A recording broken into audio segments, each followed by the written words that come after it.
अब हम दुनिया में इंटरकॉन्टिनेंटल तक मार कर सकते हैं, यूरोप तक इसकी वजह से मार करने में अब हम कामयाब हो सकते हैं।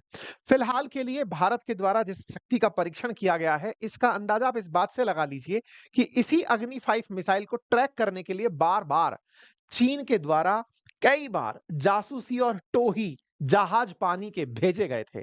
आपको याद होगा चाइना का जो वांग मिशन था, वांग युआंग वांग 5 करके जो जहाज आता था, वो अक्सर इसी को ट्रैक करने आया करता था कि भारत कहीं इसका परीक्षण ना कर ले।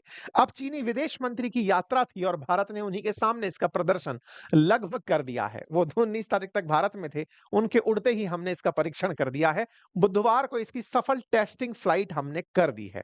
Multiple independently targetable re entry vehicle technology से ये लैस हमारी अग्नि 5 मिसाइल ये एक साथ कई टारगेट को भेद सकती है।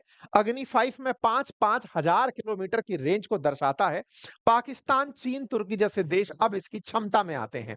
आप यहां पर तस्वीरें देखकर अंदाजा लगा सकते हैं कि किस प्रकार से ये मिसाइल अंतरिक्ष में छूमंतर होती हुई दिख रही है। साथियों, इस मिसाइल की रेंज भले ही 5000 किलोमीटर हो, इसकी गति जानकर आप हैरान रह जाएंगे।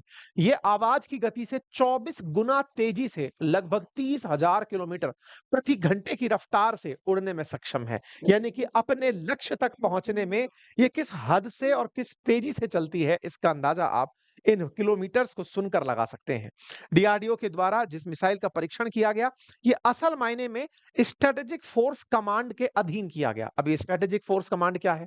भारत के प्रधानमंत्री के नेतृत्व में स्ट्रेटेजिक फोर्स कमांड काम करती है, जो न्यूक्लियर कैपेबिलिटीज को होल्ड करती है। अर्थात कल को अगर हमें परमाणु बम चलाना हो, तो ये स्ट्रेटेजिक फोर्स कमांड सबसे पहले उस पर कार्रवाई करेगी।